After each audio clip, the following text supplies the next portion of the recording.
मेरा नाम शांति है। मैं गरीब फैमिली से बिलोंग करती हूँ। हम 7 बहनें थे और मैं अपनी बहनों में सबसे बड़ी थी। हमारे घर के हालात बहुत ज़्यादा ख़राब थे। मेरे पिताजी एक मामूली से किसान थे और इस महंगाई के दौर में उनके लिए अपनी 7 बेटियों का खर्च करना बहुत मुश्किल था। हमारा कोई भी भाई नहीं था जो मेरे पिता का सहारा बन सकता। मेरे पिताजी ने कभी भी अपनी बेटियों को बोझ नहीं समझा था। वो हम सब से बहुत प्यार किया करते थे, मगर हम में से किसी एक को भी पढ़ा नहीं सके थे। मेरी छोटी 2 बहनों को पढ़ने का बहुत शौक था, लेकिन मेरे पिताजी चाहकर भी उनकी ख्वाहिश को पूरा नहीं कर सके थे। मेरी माँ बीमार रहती थी। उन्हें टीबी की बीमारी थी। उनका इलाज सरकारी अस्पताल में चल रहा था, लेकिन मेरी माँ को अच्छे इलाज की ज़रूरत थी। मेरे पिताजी बहुत ज़्यादा परेशान थे। दिन ब दिन वो कमज़ोर होती जा रही थी। उनकी बेटियां भी उनका कोई सहारा नहीं बन पा रही थी, क्योंकि हमारे गांव में लड़कियों को किसी भी तरह की नौकरी करने नहीं दिया जाता था, बल्कि उनको तो 4 दीवारी में रखने को कहा जाता था। जो लड़की कभी नौकरी कर भी लेती थी तो उसके माता पिता को बातें सुनने को मिलती थी। उसके पिता को सारे गांव के बीच गांव वालों के सामने भरी पंचायत में जलील किया जाता था कि तुम अपनी बेटियों के खर्चे पूरे नहीं करते, तभी तो तुम्हारी बेटियां नौकरी करने पर उतर आई है। एक पिता अपनी बेटियों के लिए बहुत कुछ करता है, लेकिन वो कभी नहीं चाहता कि उसकी बेटियों को लेकर कोई उसकी बेइज्जती करे। मेरे पिताजी भी नहीं चाहते थे कि भरे गांव के बीच उनकी बेइज्जती हो। हमारे घर के हालात बहुत ख़राब थे।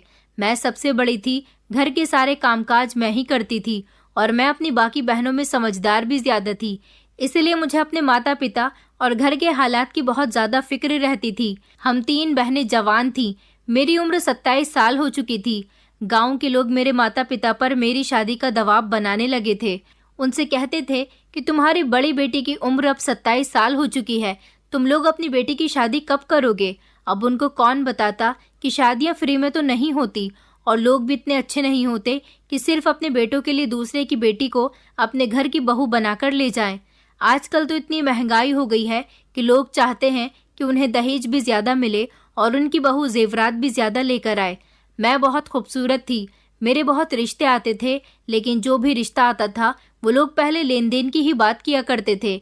इस बात पर मेरे माता पिता खामोश हो जाते थे, क्योंकि लेन देन के लिए उनके पास कुछ भी नहीं था। उनके लिए उनकी कुल पूंजी उनकी बेटियां ही थीं। कभी कभी मुझे अफसोस होता था। मैं सोचती थी कि काश मैं लड़का होती तो आज अपने पिता का सहारा बनकर उनके बोझ को मैंने बांट लिया होता, मगर मैं तो एक लड़की हूँ और हमारे गांव में लड़कियों को ज़्यादा अहमियत नहीं दी जाती है। मैं बड़ी परेशान थी कि मैं अपने माता पिता के लिए क्या करूं, जिससे मेरे घर के हालात भी बेहतर हो सकें और उनकी परेशानियां भी कुछ कम हो जाएं। मैंने अपने माता पिता से इस बारे में बात की थी कि मैं आप लोगों का सहारा बनना चाहती हूं। मैं कहीं पर नौकरी करना चाहती हूं। अगर आप लोग चाहें तो मुझे गाँव में ना सही, लेकिन शहर में नौकरी करने के लिए भेज सकते हो। मैं वहाँ जाकर किसी अस्पताल में या किसी बड़े बंगले में नौकरानी बन के नौकरानी का काम कर लूँगी। इससे हमारे घर में कुछ पैसे आ जाएंगे। गांव वालों को भी इस बारे में कुछ पता नहीं चलेगा। बस इतना कह देना कि मैं अपने किसी शहर के रिश्तेदार के यहाँ रोज़ आना जाना करती हूँ। गांव वालों को इस बात की कानो कान खबर नहीं होगी और घर के हालात में भी सुधार आ जाएगा। पिताजी, आखिर कब तक हम लोगों के लिए इतनी मेहनत करेंगे। हम 9 लोगों का परिवार है और अकेले पिताजी के लिए 9 लोगों के परिवार को चलाना बहुत मुश्किल काम है। मेरी बात मेरे माता पिता ने बहुत तसल्ली से सुनी थी।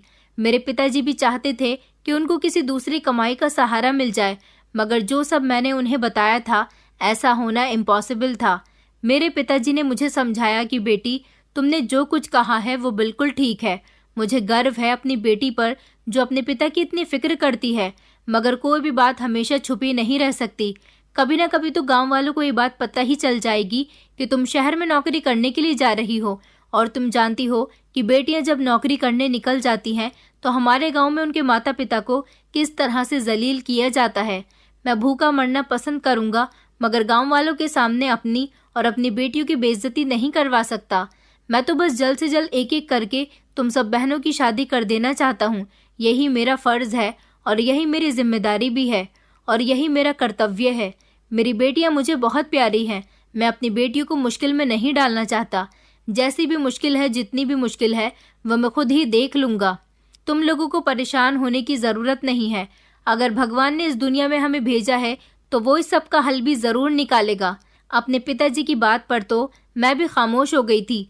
मैं कभी भी अपने माता पिता की मर्जी के खिलाफ नहीं गई थी। हम सातों बहनों में से किसी ने भी अपने माता पिता के साथ कभी ऊंची आवाज में बात तक नहीं की थी। हमारे माता पिता ने हमें बहुत अच्छे संस्कार दिए थे। हम बहनें हमेशा अपने माता पिता का कहना मानते थे और सब बहनें एक दूसरे के साथ मिलजुल कर रहते थे। माँ को तो घर में कोई काम भी नहीं करने देते थे। घर के सारे काम हम बहनें ही मिलकर कर लिया करते थे। जैसे ही पिताजी घर आते तो हम उनको खाना दिया करते और उनकी सेवा में लग जाते थे, क्योंकि हम जानते थे कि हमारे पिताजी बहुत थके हुए आए हैं। अपनी बेटियों की सेवा पाने के बाद मेरे पिताजी बहुत खुश होते थे। उनको लगता था कि जितनी अच्छी उनकी बेटियां हैं, शायद उनका बेटा होता तो वो भी उनकी बेटियों की बराबरी नहीं कर पाता। मेरे पिताजी कहते थे कि मेरी बेटियां मेरी सारी थकान दूर कर देती हैं, मेरी इतनी सेवा करती हैं कि मुझे कभी महसूस ही नहीं होता कि मैं घर थक हार कर आया हूँ। हम बहनें बहुत खुश होते थे जब पिताजी हमारी तारीफ किया करते थे। जिंदगी इसी तरह से गुजर रही थी। भगवान से प्रार्थना करने के अलावा हमारे पास और कोई चारा भी नहीं था। हम हमेशा यही सोचते थे कि भगवान ने हमें इस दुनिया में भेजा है तो वो हमारे लिए अन्न का इंतजाम भी कहीं ना कहीं से कर ही देता है। मेरे माता पिता काफी दिनों से मेरे लिए रिश्ते देख रहे थे, मगर हर बार रिश्ता लेन देन की बात पर आकर ही खत्म हो जाता था। आज भी कुछ दिन पहले ही मेरे लिए एक रिश्ता आया था, जो कि मेरे पिताजी के दोस्त का बेटा था। मेरे पिताजी के दोस्त तो काफी समय पहले ही मर चुके थे। उनके दो बेटे थे। बड़ा बेटा तो शहर में नौकरी करता था और उसने शहर में ही शादी कर ली थी। अपनी फैमिली के साथ वो शहर में ही रहता था, जबकि छोटा बेटा अपने माता पिता के घर में गांव में ही रहता था। वो अकेला ही रहता था, उसके आगे पीछे कोई भी नहीं था। भाई के शहर जाने के बाद वो पूरी तरह से अकेला हो गया था। उसके घर में हर चीज मौजूद थी, सिर्फ उसे शादी करने के लिए किसी अच्छी और संस्कारी लड़की की जरूरत थी। मेरे पिताजी को जब उसके बारे में पता चला तो मेरे पिताजी को मेरे लिए उसका रिश्ता ठीक लगा था, क्योंकि वो अकेला था और ना ही उसे दान दहेज की परवाह थी। उसे तो सिर्फ लड़की से ही मतलब था। वो किसी तरह अपना घर बसाना चाहता था। उसने पिताजी से अपने बारे में बात की थी। वो मेरे पिताजी को हमेशा मौसा जी कहकर पुकारता था। उसने कहा था कि मौसा जी, आप मेरे लिए कोई अच्छी सी लड़की तलाश करो। मुझे कुछ नहीं चाहिए, सिर्फ लड़की ही चाहिए। उसका अपना कोई रिश्तेदार भी नहीं था, इसलिए वो मेरे पिताजी को ही अपना सब कुछ मानता था। देखने में बहुत अच्छा था, पढ़ा लिखा था और सुना था कि उसकी नौकरी किसी कंपनी में लग गई है और वो शहर में ही जाकर नौकरी करता है। उसके पास अपनी गाड़ी है। सुबह को जब घर से निकलता है तो शाम को 5 बजे ही नौकरी से घर वापस आता है और खाना खाने के बाद सो जाता है। उसके अंदर कोई गलत क्वालिटी भी नहीं थी, क्योंकि वो मोहल्ले के गलत लड़कों के साथ उठता बैठता नहीं था, सिर्फ अपने काम से काम रखता था। हमारे गांव के लोग उसकी बहुत तारीफ किया करते थे। मेरे पिताजी भी उसकी तारीफ किए बिना नहीं रहते थे, इसलिए उनको उसके लिए मेरा ख्याल आया। वो मेरी ही उम्र का था। पिताजी ने घर में माँ से इस बारे में बात की तो माँ को भी ये रिश्ता पसंद आया था। उन्होंने कहा था कि आप इस रिश्ते में देर मत करो, जल्दी ही हमारी बेटी की शादी कर दो। लड़का अच्छा भी है और उसे हमसे हमेशा ही दया रही है। वो कभी भी हमसे दान दहेज की डिमांड नहीं करेगा और हमारी बेटी वहाँ पर सुखी रहेगी। मुझे भी इस बारे में पता चल चुका था कि मेरे रिश्ते की बात मोहित के साथ चल रही है। मुझे मोहित से शादी करने पर कोई एतराज नहीं था। मैं उसे जानती थी। बचपन में वो कभी कभी अपने माता पिता के साथ हमारे घर पर आ जाता था, लेकिन फिर जब उसने अपनी पढ़ाई पर ज्यादा ध्यान देना शुरू किया तो उसने हमारे घर आना बहुत कम कर दिया था। मेरे पिताजी ने जब अपने दोस्त के बेटे मोहित से मेरे बारे में बात की तो वो भी मुझसे शादी करने के लिए तैयार हो गया था और उसने जल्दी ही शादी करने के लिए कहा था। इस तरह मैं विदा होकर मोहित के घर आ गई थी। मेरी शादी सिंपल तरीके से हुई थी। अपने माता पिता का घर छोड़ने पर मुझे बहुत ही ज्यादा दुख भी हुआ था और फिर ये भी खुशी हुई थी कि जिस तरह से मैं अपने माता पिता के ऊपर बिना बोझ डाले ही घर से विदा हो गई हूँ, इस तरह मेरी बाकी बहनें भी अपने अपने घर की हो जाएं। मोहित ने मुझे खाली हाथ ही एक्सेप्ट कर लिया था। वो एक बहुत अच्छा इंसान था। शादी के बाद मेरी पहले से भी ज्यादा इज्जत करने लगा था। मेरी शादी को 6 महीने हो गए थे। जिंदगी बहुत अच्छी गुजर रही थी, मगर एक दिन अचानक मेरे पति ने मुझे एक ऐसी खबर सुनाई जिसे सुनकर मेरे होश उड़ गए थे। मेरे पति ने बताया कि वो जहाँ पर नौकरी करता है उस कंपनी में उस पर रिश्वत का इल्जाम लगाया गया है और उसे नौकरी से निकाल दिया गया। अब वो नौकरी पर नहीं जाएगा। मेरा पति जितना भी कमाता था मैं उससे घर में गुजारा कर लिया करती थी, लेकिन मेरे पति की नौकरी चले जाने से मेरे घर के हालात बहुत ज़्यादा बिगड़ गए थे। पहले वो जो पैसे लेकर आता था, मैं उससे घर में राशन भरती थी और खाना बना लिया करती थी। घर की सारी ज़रूरतें उसके लाए हुए पैसों से पूरी हो जाती थी। मगर जब से उसने नौकरी छोड़ी थी, धीरे धीरे मेरे पास जितने भी जुड़े हुए पैसे थे वो भी ख़त्म हो गए थे और घर का राशन भी ख़त्म होने लगा था। हमारे घर के हालात दिन ब दिन बिगड़ने लगे थे। इतने ज़्यादा बिगड़ गए थे कि घर में खाने के लाले पड़ गए थे। फिर मेरे पति को किसी ने बैंक से लोन लेने के बारे में बताया था। ये होम लोन था जो मेरे पति को बैंक से मकान के कागज़ गिरवी रखने पर मिलना था। मगर मेरे पति ने बताया था कि वो जिस बैंक से होम लोन लेना चाहते हैं वहीं पर उनका एक दोस्त बैंक में काम करता है। उसे सिर्फ मकान के पेपर्स चाहिए थे, ज़्यादा फॉर्मेलिटी भी पूरी करने की ज़रूरत नहीं पड़ेगी और ना ही किसी गारंटर की ज़रूरत होगी। और मेरे पति के लिए होम लोन पर ब्याज भी बहुत कम होगा। बस उसका कहना था कि जिस ज़रूरत के लिए तुम्हें पैसे लेने होंगे उसी ज़रूरत को पूरा होने के बाद तुम्हें पैसे वापस भी करने पड़ेंगे और लोन की ईएमआई भी हर महीने टाइम पर भरनी होगी। मेरे पति ने भी अपने दोस्त से कांटेक्ट किया और मकान के कागज़ उसे देकर उससे होम लोन करवा लिया। हमारे घर के हालात इन पैसों से काफ़ी हद तक बेहतर हो चुके थे। मेरा पति दिन रात नौकरी की तलाश में मारा मारा फिर रहा था, लेकिन फिर भी उसे कहीं नौकरी नहीं मिल रही थी। रिश्वतखोरी के इल्ज़ाम की वजह से उसकी पहचान इतनी ख़राब हो चुकी थी कि गांव वालों को भी उसके नौकरी पर ना जाने की वजह पता चल गई थी और कोई उसे गांव तक में काम देने के लिए तैयार नहीं था। मेरा पति काफ़ी पढ़ा लिखा था, इसी वजह से वो शहर में जाकर एक अच्छी नौकरी कर रहा था, लेकिन अब कहीं से भी नौकरी की कोई जुगाड़ नहीं बन पा रही थी। ऐसे में मेरे पति ने लोन लिया था, वो भी लगभग 4-5 महीने के अंदर ही ख़त्म हो चुका था। मेरा पति फिर से परेशान रहने लगा और घर के हालात फिर से पहले की तरह हो गए थे। मेरे पति को भी अभी तक कहीं पर भी नौकरी नहीं मिली थी। मेरे पति ने दोबारा अपने उसी दोस्त से बात की जिसने अपनी ही बैंक में उसका होम लोन करवाया था। मेरे पति ने जो होम लोन लिया था उसके पैसे मेरे पति को पूरे 1.5 साल तक देने थे, मगर अभी तो सिर्फ 4 महीने ही गुजरे थे और मेरे पति ने उसकी मुश्किल से 2 ईएमआई ही भरी थी। अभी तक तो बैंक की तरफ से पैसे देने के लिए कोई फ़ोन कॉल नहीं आया था, लेकिन फिर जब मेरे पति ने 1-2 महीने बाद दोबारा से लोन लेने के लिए तो फिर से उनके दोस्त ने उसे लोन दिलवा दिया और उस लोन की रकम भी इस 1.5 साल के टाइम में डाल दी गई, जिसे मेरे पति को 1.5 साल के अंदर अंदर ही वापस करना था। अब मेरे पति का कर्जा और ज़्यादा बढ़ गया था और वो परेशान रहने लगा था। इस दौरान जब मैं अपने मायके जाती थी तो मैंने भी अपने घर वालों को ये नहीं बताया था कि मेरे पति ने होम लोन लिया हुआ है। उनको सिर्फ इतना पता था कि मेरे पति की नौकरी नहीं है।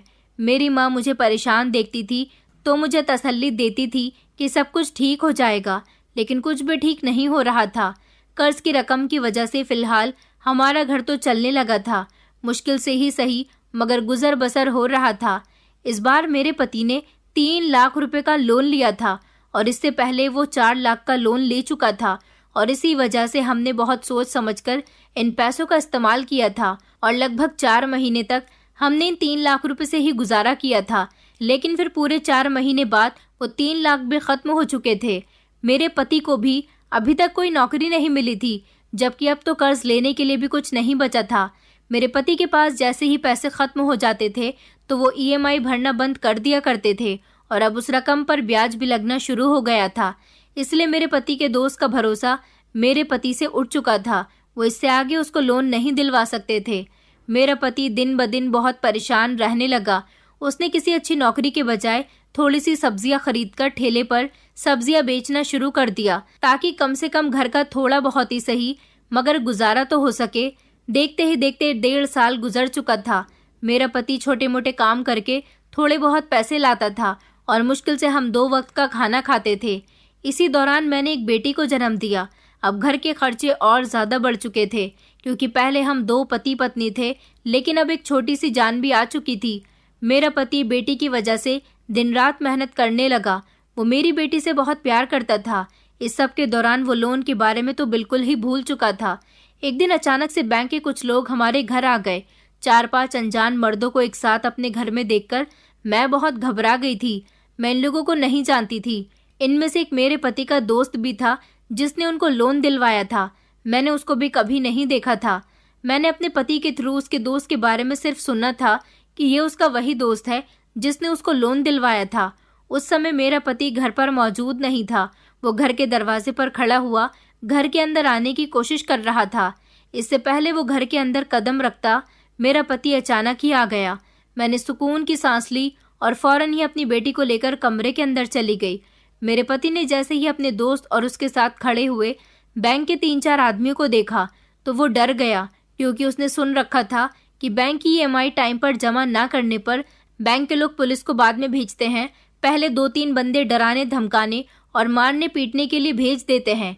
ये बात तो सब लोग अच्छी तरह से जानते थे कि बैंक से लोन लेना कोई आसान बात नहीं होती, और वैसे भी मेरे पति ने बैंक से लोन अपने मकान की कागज गिरवी रख कर लिया था। ये लोग किसी भी तरह हमसे हमारा ये घर छीन सकते थे। इस घर के अलावा मेरे पति के पास और था ही क्या। अगर उन्हें उनके पैसे सही टाइम पर दे दिए जाएं तो हमारा घर बच सकता था और ना ही वो लोग हमें कोई नुकसान पहुंचाएंगे। लेकिन अगर उन्हें पैसे सही टाइम पर नहीं दिए गए तो वो लोग हमसे हमारा घर तो छीन ही लेंगे, बल्कि पूरे गांव में हमारी बेइज्जती भी हो जाएगी। मेरे पति के दोस्त ने EMI भरने के लिए कहा तो मेरे पति ने मुश्किल से ही सही मगर उसे साफ साफ बता दिया कि उसके पास पैसे नहीं हैं और पहले से ही उसका गुजारा बहुत मुश्किल से चल रहा है। मेरे पति ने अपने दोस्त को समझाने की बहुत कोशिश की थी कि वो उस पर दया करे, क्योंकि अब उसके पास एक छोटी सी बेटी भी है और महंगाई के दौर में गुजारा करना बहुत मुश्किल हो रहा है। लेकिन बैंक के लोगों को तो इन सब बातों से कोई फर्क ही नहीं पड़ता था। उन्हें तो सिर्फ और सिर्फ लोन के पैसों से मतलब था। मेरे पति का दोस्त उन्हें 2 महीने का टाइम और दे गया था और उसने कहा कि अगर 2 महीने के अंदर अंदर तुमने पैसे नहीं दिए तो तुम्हारा घर खाली करवा लिया जाएगा और तुम्हारे सामान को भी घर से बाहर फेंक दिया जाएगा। मेरे पति के दोस्त ने कहा कि मैंने तुम्हें अपनी जिम्मेदारी पर बैंक से लोन दिलवाया था कि तुम एक ईमानदार इंसान हो, बैंक की EMI ईमानदारी से भरते रहोगे। यही वजह थी कि मैं तुम्हारा गारंटर बन गया था। मैंने बैंक वालों से तुम्हारे बारे में बात की थी, मगर तुमने तो मेरी नाक कटवा दी। अब मैं आगे तुम्हें और समय नहीं दे सकता। सिर्फ 2 महीने का ही टाइम है। तुम्हें जो भी करना है वो इस टाइम पर ही करना है। ये कहकर वो लोग हमारे घर से जा चुके थे, मगर मेरा पति एक नई मुसीबत में फंस चुका था। हमें कुछ समझ नहीं आ रहा था कि आखिर हमें क्या करना चाहिए। मेरे पति ने मुझसे पूछा कि तुम्हारे पास कोई कीमती चीज पड़ी है जिसे बेचकर थोड़े बहुत पैसों का इंतजाम हो सके। मैंने अपने पति को बताया, मेरे पास ऐसी कोई कीमती चीज तो नहीं है, मगर एक छोटी सी नाक की नथ है जो मुश्किल से 7-8 हज़ार की होगी। ये नथ मुझे मेरे बचपन में मेरी नानी जी ने तोहफे में दी थी। उस समय सोने की ज्यादा कीमत नहीं होती थी। इस बढ़ती हुई महंगाई में सोने की कीमत भी ज्यादा है, इसीलिए ये इस समय 7-8 हज़ार की हो सकती है। लेकिन 7-8 हज़ार से तो कुछ भी नहीं हो सकता था, जबकि मेरे पति के ऊपर बैंक का लगभग 4 लाख रुपए का कर्ज था। वो कुछ EMI जमा कर चुका था, जिसकी वजह से वो 1-1.5 लाख रुपया बैंक को दे चुका था। मेरे पति ने कहा कि तुम टेंशन मत लो, मैं कुछ न कुछ करता हूँ। वो ये कहकर घर से निकल गया और मैं सारा दिन उसका इंतजार करती रही। मेरी बेटी भी भूख से रो रही थी। हमारे पास खाने के लिए कुछ भी नहीं था। सारा दिन मैं घर में अकेली रही। रात को भी जब मेरा पति घर वापस नहीं आया तो मैं बहुत परेशान हो गई, क्योंकि मेरे पति को कभी भी घर आने में इतना लेट नहीं हुआ था। सारी रात मेरी अपने पति के इंतजार में गुजर गई थी, लेकिन अगले दिन भी मेरा पति घर पर नहीं आया और यही सिलसिला लगातार 1 हफ्ते तक चलता रहा। इस बीच मैं और मेरी बेटी भूख से बहुत तड़प रहे थे। मैं अपने मायके चली गई थी। मैंने अपने घर जाने के बाद अपने मायके में किसी को भी कुछ नहीं बताया था, क्योंकि वो लोग भी परेशान हो जाते। पैसे की परेशानी तो मेरे मायके में भी बहुत थी, लेकिन मुझे शादी के बाद खुश देखकर मेरे माता पिता और मेरी बहनें भी हमेशा खुश रहती थी। मैं उनकी इस खुशी को बरकरार रखना चाहती थी, इसलिए कभी भी मैंने उनको अपनी परेशानी के बारे में कुछ नहीं बताया था। मुझे अपने मायके में रहते हुए भी कई दिन गुजर गए थे। मेरी माँ और पिताजी बार बार मुझसे मेरे पति के बारे में पूछ रहे थे कि वो अभी तक तुम्हें लेने के लिए क्यों नहीं आया। मैं अपने घर वालों को यही बताया करती थी कि वो काम में थोड़ा बिजी है और शहर गया हुआ है, इसीलिए नहीं आ सका। मगर उसने कहा है कि 2 दिन बाद वो घर वापस आ जाएगा। मैं 2 दिन बाद अपने घर चली जाऊंगी। जब मेरा पति 2 दिन के बाद भी मुझे लेने के लिए नहीं आया तो मैं खामोशी से अपने मायके से अपने घर चली आई थी। मेरे घर आने के भी लगभग 3-4 दिन बाद मेरा पति घर वापस आया था तो उसकी हालत बहुत खराब थी। मैं फौरन उसकी तरफ बढ़ी और उससे पूछने लगी कि वो इतने दिनों से कहाँ पर था। तो वो मेरी बात सुनकर रोने लगा और कहने लगा कि मैं पैसों का इंतजाम करने के लिए गया था। हर जगह नौकरी तलाश की, ना तो मुझे कहीं पर नौकरी मिली और ना ही पैसों का इंतजाम हो पाया है। 2 महीने पूरे होने वाले थे।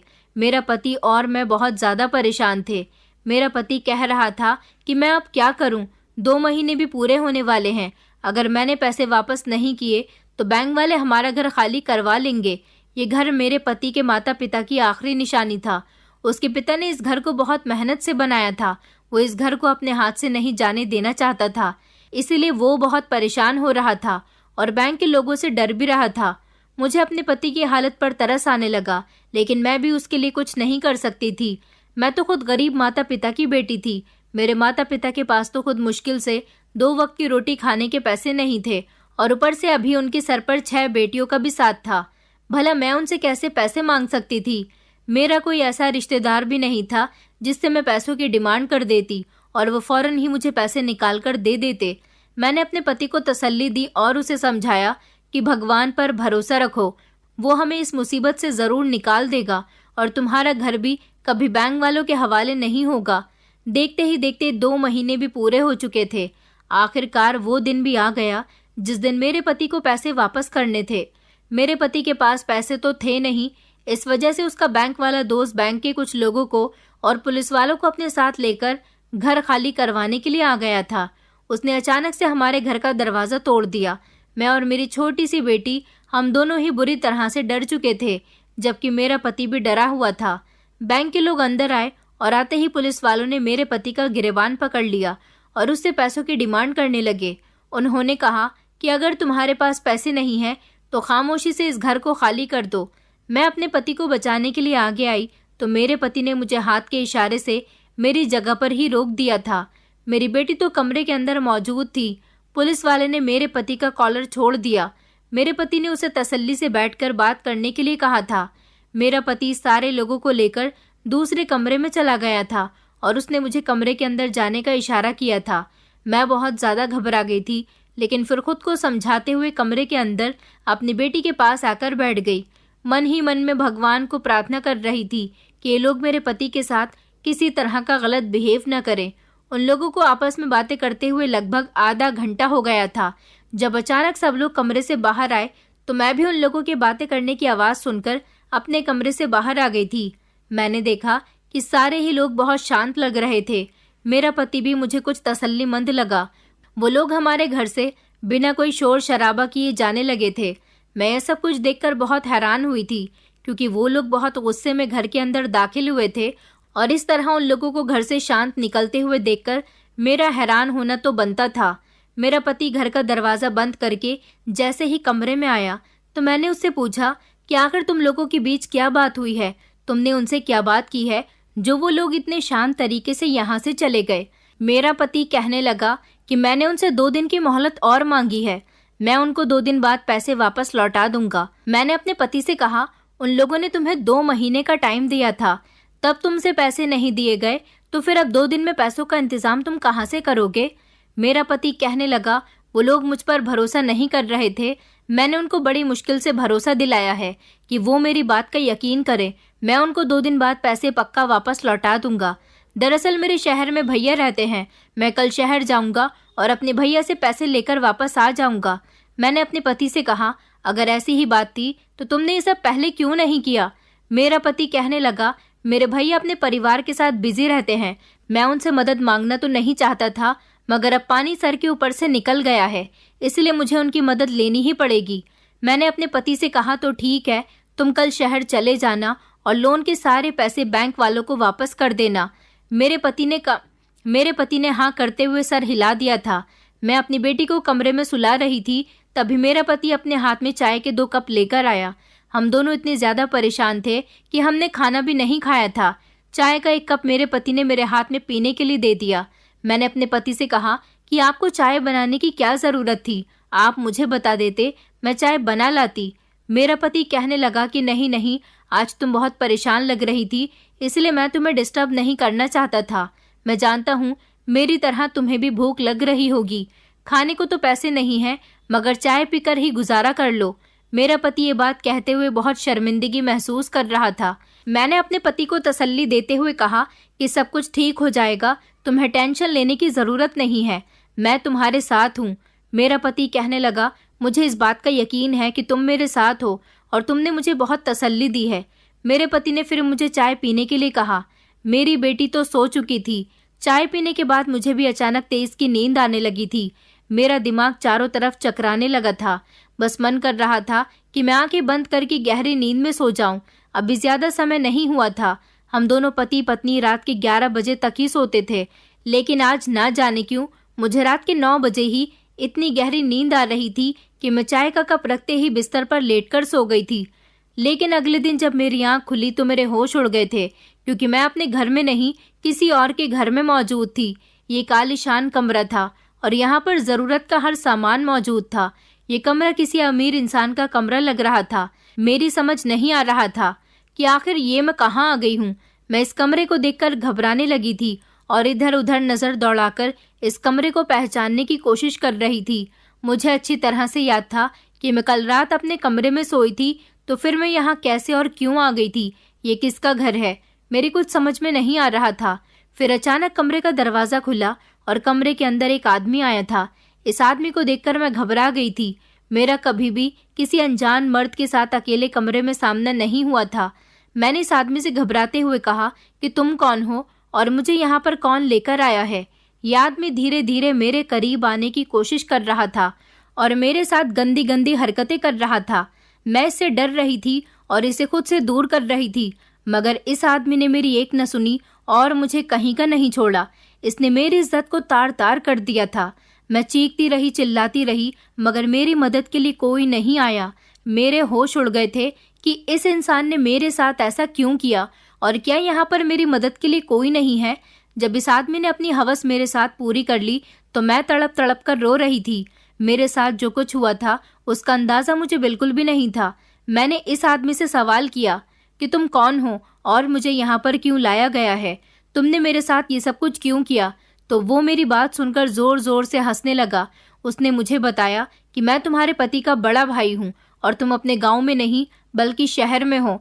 यहाँ तुम्हारी मदद के लिए कोई भी नहीं आएगा। उसकी बात सुनकर मेरा दिमाग घूम गया था कि अगर ये मेरे पति का भाई है तो फिर मेरा पति कहाँ है? मैंने उससे सवाल किया तो वो कहने लगा कि तुम्हारा पति ही तो तुम्हें यहाँ पर छोड़कर गया है। उसकी बात सुनकर अचानक मेरे होश उड़ गए थे। मैंने कहा, आप ये क्या कह रहे हो? मेरा पति मुझे यहाँ कैसे छोड़कर जा सकता है? बल्कि रात को तो मैं अपने घर पर सोई थी। मेरे सवालों पर तो वो बार बार शैतानी हंसी हंस रहा था। फिर मुझे उसने एक ऐसी सच्चाई बताई जिसने मेरे होश उड़ा दिए थे। उसने बताया कि तुम मेरे छोटे भाई की बात कर रही हो, जो एक नंबर का निकम्मा और हरामखोर इंसान है। मेरा भाई कोई नौकरी वोकरी नहीं करता। कुछ सालों पहले मैं गांव में अपना घर और छोटे भाई को गांव में ही छोड़कर यहाँ शहर में नौकरी करने के लिए आ गया था। दरअसल मैं लड़कियों को खरीदने और बेचने का व्यापार करता हूँ, लेकिन इससे पहले मैं माल को खुद चेक करता हूँ। तुम्हारे पति को मैंने ऑफर दिया था कि अगर वो अपनी पत्नी को मेरे हवाले कर देगा तो मैं उसे 10 लाख रुपए दूंगा। तुम्हारे पति पर कर्जा बहुत बढ़ गया है। उसने मुझे कल फोन करके बताया था कि उसे किसी भी तरह से अपना घर छुड़वाना है और वो कर्ज में बुरी तरह से डूब गया है। इससे उसकी जान को भी खतरा हो सकता है। तुम्हारा पति शुरू से ही हरामखोर रहा है। उसने कभी मेहनत मजदूरी करने की कोशिश भी नहीं की। अकेला रहा है, इसलिए मेरे पैसे पर पला बड़ा है। मैंने उससे कहा था कि अगर घर पर कर्ज कर ही लिया है तो फिर घर को बेच दो, लेकिन वो घर को नहीं बेच सकता था, क्योंकि अगर घर बिक जाता तो फिर वो कहाँ रहता। मैंने तो उसे शहर में अपने पास रखने से साफ इनकार कर दिया था। सुना था कि अभी 2 साल पहले वो कहीं किसी कंपनी में नौकरी कर रहा था। वहां पर रिश्वत के केस में फंस गया था।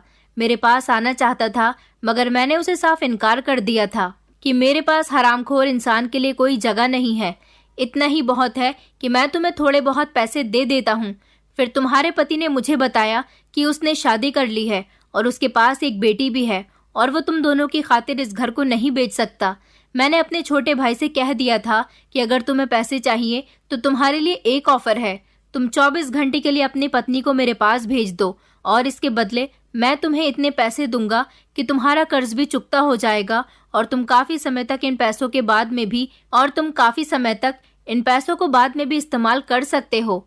वो मेरी बात सुनकर गुस्सा तो हुआ था, मगर वो शुरू से ही खुददार इंसान नहीं है। जज्बात में बह गया था, इसलिए मुझ पर गुस्सा करने लगा।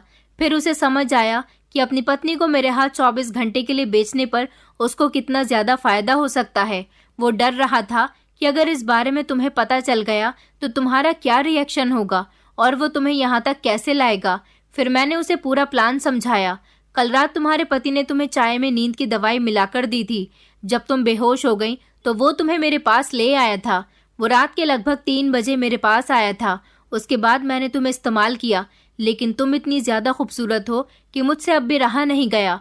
मुझे तो तुम्हें देख देख कर अफसोस हो रहा है और हंसी भी आ रही है। मेरा भाई तो एक नंबर का निकम्मा और बेवकूफ है, लेकिन तुम तो मुझे समझदार लगती हो। तुम ऐसे इंसान के साथ अपनी जिंदगी कैसे गुजार रही हो? मेरा भाई कोई काम धंधा नहीं करता। मुश्किल से उसे नौकरी भी मिल गई थी, तो वो भी उसके हाथ से निकल गई। इसीलिए तुम्हें खुश करने के लिए उसने शादी के बाद अपने घर को गिरवी डाल दिया और इस तरह से तुम्हारा और अपना पेट भरकर वो इंसान जवान होते हुए भी मेहनत मजदूरी करना नहीं चाहता।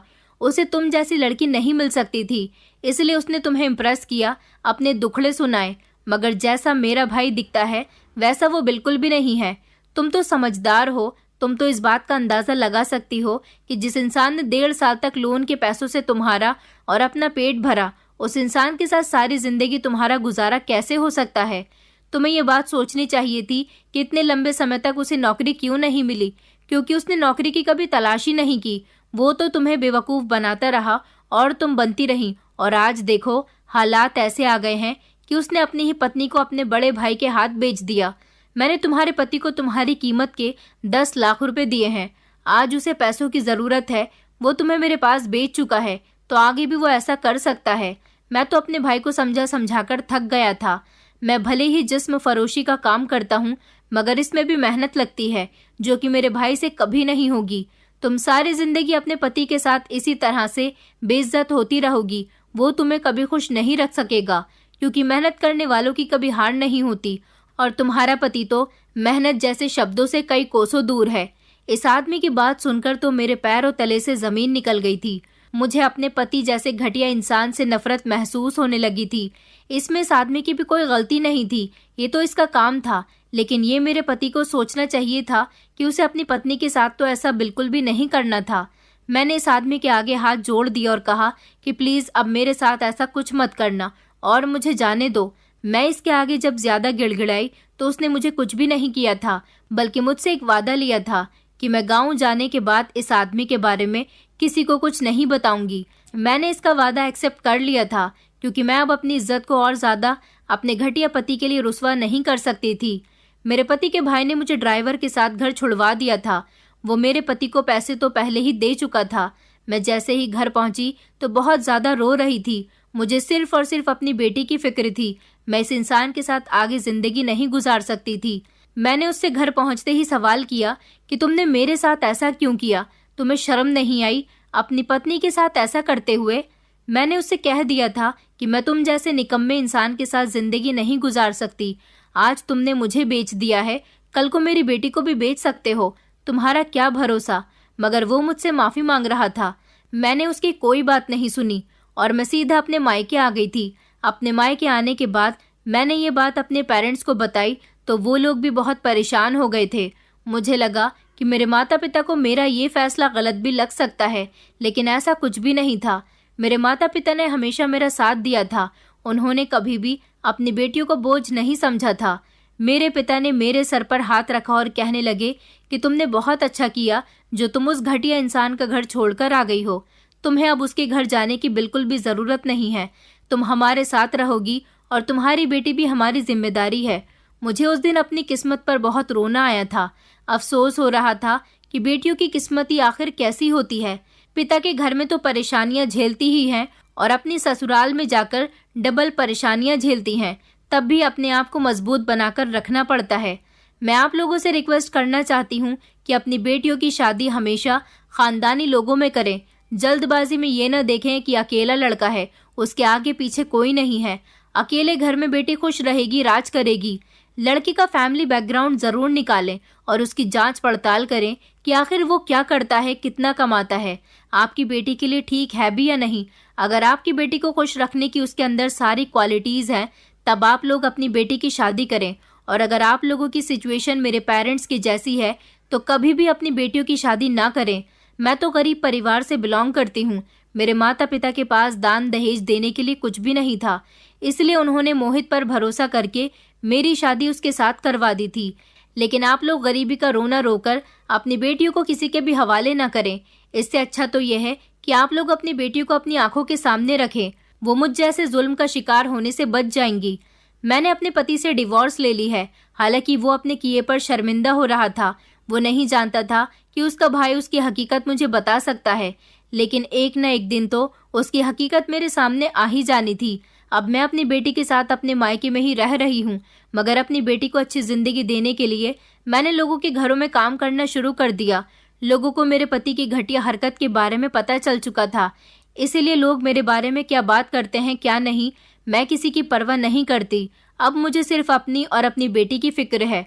दोस्तों, उम्मीद करती हूँ आपको हमारी कहानी पसंद आई होगी।